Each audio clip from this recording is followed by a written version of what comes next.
Fala galera, bem-vindos a mais um vídeo aqui do canal Filho de Peixe. Eu sou o André Siqueira e se é véspera de partida do Santos, tem pré-jogo aqui no canal. A gente vai falar tudo, mas tudo mesmo sobre Santos e Vasco. Vasco e Santos, a bola rola neste domingo às 4 horas da tarde na Vila Belmiro. Eu estarei lá. Se tudo der certo, vamos trazer o pós-jogo diretamente da casa do Pelé. E a gente vai falar das escalações hoje, vamos projetar o que a gente pode esperar desse duelo importantíssimo. Mais uma final do Santos nesse Campeonato Brasileiro, mais uma rodada em que o Santos depende dele para tentar escapar da zona do rebaixamento. O Santos que joga contra o Vasco, que vem embalado numa sequência de 3 vitórias. O Santos busca uma segunda vitória consecutiva, coisa que não acontece desde o intervalo entre as quinta e sexta rodada, quando o Santos justamente venceu o Bahia por 3-0 e o Vasco por 1-0. Buscamos repetir essa sequência para engatar mais 3 pontos nessa nossa luta contra o rebaixamento, né? Neste sábado, e talvez no momento que você esteja vendo esse vídeo, o Bahia joga contra o Flamengo fora de casa. Na segunda-feira, o Goiás vai jogar no Rio de Janeiro contra o líder Botafogo. Então, se o Santos somar 3 pontos contra o Vasco, tem tudo para escapar da zona do rebaixamento e dar mais um passo nessa nossa luta contra o Z4. Antes da gente entrar no mérito desse vídeo, para a gente comentar tudo sobre os dois times, eu quero pedir para que você se inscreva aqui no canal, ative o sininho para receber as notificações assim que os vídeos forem publicados, deixe um like para que o YouTube impulsione esse conteúdo. Se você gostar, espalha nos seus grupos de WhatsApp, de Telegram, conte para os amigos que tem um novo canal sobre o Santos surgindo aqui no YouTube. Torcedores vascaínos são bem-vindos nesse vídeo. Se você conhecer alguém que torce para o Vasco, que possa se interessar por esse conteúdo, mande para ele também. Torcedores de todos os clubes são bem-vindos aqui no meu canal, em que a gente fala de futebol de uma forma bastante diferente, né? Eu acho que eu trago um conteúdo legal aqui para vocês, então são todos bem-vindos. E eu quero fazer só um esclarecimento antes da gente entrar no vídeo. Vocês estão vendo que hoje tem um cenário um pouco diferente, sem meu microfone. Tive um problema com o meu computador que pifou, essas coisas acontecem. Então hoje, excepcionalmente hoje, não teremos os campinhos para mostrar aqui. Eu vou tentar explicar de uma forma bem didática para que vocês visualizem o que eu vou falar apenas dessa vez verbalmente. Não teremos as imagens hoje. Tive esse problema com o meu computador, então excepcionalmente neste pré-jogo não haverá os campinhos, tá certo? Mas vamos então falar desse jogo importantíssimo. O Santos vai manter a escalação que jogou contra o Bahia e que venceu o Bahia, então o Marcelo Fernandes, que teve mais uma semana cheia, né? Mais de 10 dias para treinar o time, vai repetir a escalação e o Santos deve ir a campo com João Paulo no gol, Joaquim, João Basso e Dodô formando o trio de zaga, Kevson pela ala esquerda e Lucas Braga pela ala direita, Rincon, Jean Lucas e Lucas Lima como volantes, né, como meias por dentro, e lá na frente Soteldo e o Marcos Leonardo. O Mendonça é um desfalque certo para essa partida, ele que sofreu um estiramento na panturrilha e ainda não está à disposição do nosso querido Presuntinho, tá certo? Quem volta de suspensão é o Rodrigo Fernandes, que cumpriu suspensão por conta de um terceiro cartão amarelo na última rodada. Ele não joga, ficará à disposição no banco de reservas. E o Vasco da Gama também deve manter a escalação que o Ramon Dias, que chacoalhou esse elenco do Vasco, tirou o Vasco do buraco. Era um time que estava dado como morto porque tinha 9 pontos no primeiro turno do Campeonato Brasileiro, ficou afundado na zona do rebaixamento. O Vasco vem aí de 3 vitórias consecutivas, já saiu da zona do rebaixamento, passou o Santos e busca mais um triunfo na Vila Belmiro para começar a almejar coisas grandes. E o Ramon Dias também deve manter a escalação dos últimos jogos do Vasco, especialmente contra o time que foi a campo contra o América Mineiro. O Vasco joga num 4-1-4-1, que pode ser um 4-5-1 se você quiser, ou até mesmo um 4-3-3. A grande diferença é que o ponta esquerda, que é o Payet, é um jogador que originalmente é um meia. Então ele sai da ponta esquerda para flutuar na faixa central como um articulador de jogadas. Então a provável escalação do Vasco é a seguinte: Léo Jardim, Pumita Rodrigues, Medel, Léo e Lucas Piton, Zé Gabriel, Paulinho, Praxedes, nas beiradas Payet e Rossi, e na frente o Pirata Verratti, que tem, se eu não me engano, 6 gols e 1 assistência em 8 jogos. Uma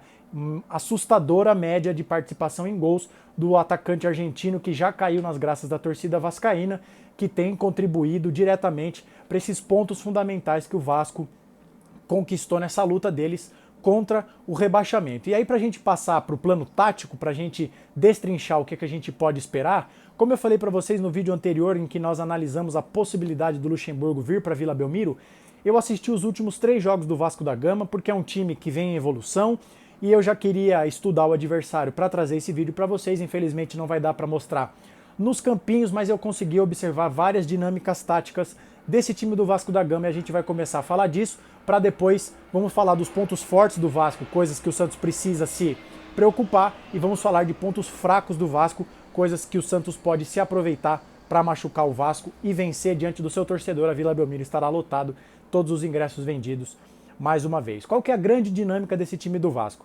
Eles jogam com o Medel e o Léo, e o Zé Gabriel, que é o primeiro volante, um volante com uma boa saída de passe, ele afunda, então forma essa linha de 3 com o Zé Gabriel por dentro para auxiliar nessa saída de bola, e com isso os laterais do Vasco, Piton e Pumita, se espetam. Eles vão jogar na segunda linha, ali na faixa central. E aí o Vasco forma 2 triângulos pelas laterais do campo. Pelo lado esquerdo, o Piton, bem aberto, uma das principais válvulas de escape do Vasco no campeonato, é o jogador que tem mais assistências, é o lateral que mais acerta passes e cruzamentos no Campeonato Brasileiro. Então o Piton aqui, o Praxedes pela esquerda e o Payet. Então reparem como eles vão triangular, né, formar uma trinca de jogadores para fazer um jogo lateralizado. Esse jogo lateral do Vasco é muito forte. E do lado direito, com o Pumita espetado, ele forma esse outro triângulo com o Paulinho, que é esse meia que joga mais pela direita, e o Rossi, né, que é um jogador que busca incessantemente a linha de fundo. Então o Vasco tem essas triangulações pelo lado de campo. E é a partir dessa formatação que o Vasco busca um jogo muito vertical, um jogo muito rápido para cruzar a bola na área para o Vegetti, que é um jogador que tem um jogo aéreo absurdamente forte. O Santos precisa prestar muita atenção nesse jogador, porque ele tem uma leitura de jogo, um espaço, uma leitura de espaço dentro da área, conhece como poucos a grande área. Então o Santos vai precisar de atenção nesse jogo lateralizado do Vasco. E só voltando para explorar mais uma característica do Vegetti, ele é um jogador de porte físico considerável, avantajado, então o Vasco busca ele de todas as formas, seja numa ligação direta para uma casquinha, para matar uma bola no peito, seja numa bola por baixo para ele ser o pivô. Então ele é um centroavantão, um jogador de área, mas ele não fica paradão. Ele sai da área para segurar essa bola, dar retenção de posse para o Vasco, para que o Vasco tente se organizar. E aí, como é que o Vasco, por exemplo, contra o Curitiba, vence de 5-1 em São Januário, deitou e rolou nesse jogo pelos lados? O Curitiba jogou com uma linha que não tinha muita cobertura, então toda hora os jogadores de lado do Curitiba, a linha defensiva do Curitiba, pegava os jogadores do Vasco em situação de mano a mano. E com essas triangulações, o Vasco deitou e rolou. Contra o América Mineiro, o Bustos, o América Mineiro perde do Vasco, mas o Bustos teve uma leitura de jogo muito interessante. Como eu falei, o Piton é a principal válvula de escape do Vasco. O que o Bustos fez? Colocou o Juninho, volante, que também acabou com o jogo contra o Santos, para jogar por ali como um ala pela direita. Então ele colocou o Juninho, que é um marcador por essência, um jogador volante por essência, para parear com o Lucas Piton. E o Vasco não conseguiu se criar por ali. Então o Santos, claro, o Santos não vai pôr o Rincon, por exemplo, para jogar ali em cima do Piton. Mas a gente deve ver nessa formatação o Lucas Braga em cima do Piton. Aí resta saber se o Lucas Braga vai conseguir anular o Piton defensivamente falando, porque o Braga, apesar de ter essa voluntariedade para marcar, não é um exímio marcador. O Braga pode levar a vantagem no confronto físico, que é um jogador forte, parrudo, que pode ganhar na imposição física do Lucas Piton. Então acho que esse é o caminho do gol do Vasco. É um time que tem um jogo muito vertical, buscando o Vegetti o tempo inteiro. É um time que tem o jogo pelas beiradas muito fortes, então o Santos também vai precisar ter atenção com o Kevson do lado esquerdo. No jogo contra o Bahia, o Rogério Ceni começou o primeiro tempo jogando em cima do Lucas Braga, não deu certo. No segundo tempo, o gol do Bahia sai porque o Rogério inverte a dinâmica do time, que começou a jogar em cima do Kevson, que ofensivamente é muito forte, a gente já vai falar disso em breve, mas defensivamente deixa um pouco a desejar. Então o Vasco, embora tenha o Lucas Piton como uma forte arma pelo lado esquerdo, não se surpreendam se eles tentarem centralizar jogo pelo lado direito do ataque, com o Robson, o Paulinho e o Pumita, porque o Kevson ainda deixa alguns espaços defensivamente. Mas vamos falar então agora de como o Santos pode machucar o Vasco da Gama. Acho que o Santos tem um caminho muito interessante e eu quero começar justamente falando do Kevson, para a gente já pegar esse gancho que eu acabei de abordar. No jogo do primeiro turno, em que o Santos ganha do Vasco em São Januário por 1-0, o Santos achou um caminho de gol pelo lado esquerdo do nosso ataque, nas costas do Pumita. O Pumita é um jogador de muita transpiração, de muita força física, mas eu acho que nesse time do Vasco ele deixa um pouco a desejar. Do nível médio desse novo time do Vasco, né? Porque em relação ao time que o Santos enfrentou no primeiro turno, só sobraram 4 jogadores no time titular. O próprio Pumita, o goleiro Léo Jardim, o Léo e o Lucas Piton. O resto, o Vasco mudou completamente o seu time. Na janela de transferências, o Vasco reformulou todo o seu time. Mas foi nas costas do Pumita que o Santos se criou naquele jogo do primeiro turno. Foi exatamente pelo lado esquerdo do nosso ataque que sai a jogada que o nosso querido David Washington, o saudoso presidente, faz o gol que garantiu os 3 pontos para nós. Então eu acho que o Marcelo Fernandes, eu espero que ele tenha treinado um esquema que dê muita liberdade para o Kevson, para que o Kevson ataque o tempo inteiro, infernize o Pumita o jogo inteiro. Acho que ele tem totais condições de levar melhor, porque esse é o ponto fraco, é o calcanhar de Aquiles do time do Vasco.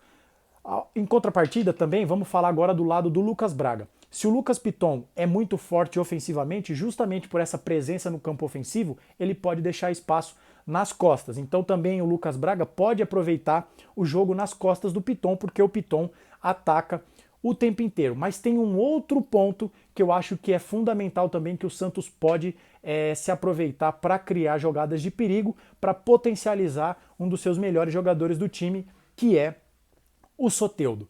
Voltando para o jogo do Vasco contra o América Mineiro que eu assisti, outra grande sacada do Bustos foi colocar o Rodrigo Varanda, que é um jogador de lado de campo, um meia, jogando como uma espécie de segundo atacante. Então, por trás do Mastriani, que é o principal centroavante do América Mineiro. Então, o América Mineiro estava jogando com uma dupla de Felipe Azevedo com o Mastriani e o Varanda estava por trás dele, aqui assim, ó, jogando, flutuando, nas costas dos volantes do Vasco. Por quê? Nesse 4-1 do Vasco, qual que é a dinâmica? A linha de defesa, né? Lateral esquerdo, lateral direito, os 2 zagueiros, o Zé Gabriel na frente da zaga e o Paulinho e o Praxedes, que não tem esse poderio defensivo tão grande. Eles são bons jogadores, o Paulinho, inclusive, é um assombro, um achado muito interessante do Vasco, mas não é ali um jogador que se destaca pela marcação. Então o Rodrigo Varanda, jogando nas costas desses 2 jogadores, do Praxedes e do Paulinho, criou muita dificuldade para o Zé Gabriel, que joga sozinho como único volante marcador. E é justamente esse espaço que pode ser uma mina de ouro para o Santos. No jogo contra o Grêmio, na Vila Belmiro, o Diego Aguirre teve uma boa leitura de colocar o Soteldo justamente nas costas dos volantes do Grêmio. E foi por ali que o Soteldo criou a jogada do gol do Marcos Leonardo, que empatou aquela partida, que no final, graças a Deus, nós vencemos por 2-1. Então, se o Marcelo Fernandes mantiver a ideia de jogar com o Soteldo por dentro e não pela ponta esquerda, deixa o corredor esquerdo para o Kevson jogar em cima do Pumita. O Soteldo por dentro, flutuando atrás do Marcos Leonardo, junto com o Lucas Lima, até mesmo o Jean Lucas carregando essa bola por dentro, nas costas dos volantes do Vasco, o Santos deve encontrar por ali um caminho muito interessante para jogar. Então acho que essa é a grande dinâmica que a gente pode esperar do time do Santos.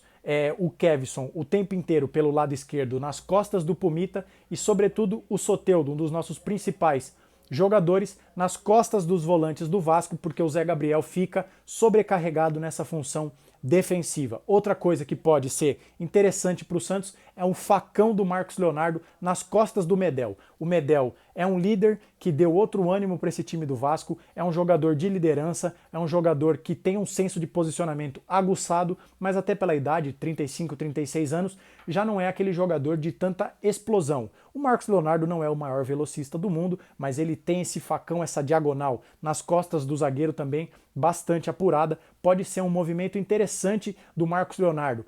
Caso o Jean Lucas, o próprio Lucas Lima ou o Soteldo tenham condição de ver esse jogo de frente para pegar a zaga do Vasco correndo para trás, o Marcos Leonardo fazendo esse facão para ser municiado é sim uma válvula de escape, uma jogada do Santos muito interessante para tentar machucar o Vasco da Gama, fazer gols no Vasco da Gama. Então acho que no geral, taticamente, esse é o duelo que eu espero, essas são as coisas que os 2 times têm de bom e têm de ruim. O que a gente espera, claro, é que o Santos sufoque o Vasco desde o começo do jogo. Contra o Grêmio, o Santos fez um primeiro tempo bom, mas abaixou o nível. Contra o Cruzeiro foi um jogo lamentável. A gente espera que na Vila Belmiro, neste domingo, o Santos venha junto com o seu torcedor e sufoque o Vasco igual fez contra o Bahia na Fonte Nova na última rodada. Pressão o tempo inteiro, 220 por hora o tempo inteiro. É dessa forma que o Santos vai acuar o Vasco e vai poder criar chances que levem o Santos a marcar gols, que vai nos deixar mais próximo de um resultado. A gente espera uma vitória do Santos nessa rodada fundamental que pode representar a nossa saída, ao menos provisoriamente, da zona do rebaixamento. E aí, como eu falei, amanhã a gente traz o pós-jogo, se tudo der certo, antes que a gente seja expulso, né? Porque o pessoal que fica ali na Vila Belmiro acaba o jogo, vai tirando a torcida. Se tudo der certo, eu trago para vocês o pós-jogo direto do estádio, dentro do campo ainda, para a gente comentar, se Deus quiser, mais uma vitória do Santos que busca a segunda vitória consecutiva no Campeonato Brasileiro. Desculpem pelo vídeo um pouco diferente, mas eu preferi trazer um pré-jogo sem campinho a deixar vocês sem vídeo. A gente tem esse compromisso aqui de sempre trazer o pré-jogo para vocês. Se você ficou até o final desse vídeo, obrigado pela sua audiência. Se você é novo, seja bem-vindo, seja bem-vinda, se inscreva no canal, ative o sininho para receber as notificações. Deixa um like para que o YouTube impulsione esse conteúdo e leve ele para mais pessoas. Se você gostou, espalhe nos seus grupos de WhatsApp e Telegram e diga aqui nos comentários o que você achou, o que você espera desse jogo. Arrisque um palpite, vai ser um prazer ler e interagir com todos vocês. Voltamos amanhã com o pós-jogo, então nos vemos no próximo vídeo. Um abraço a todos e até a próxima.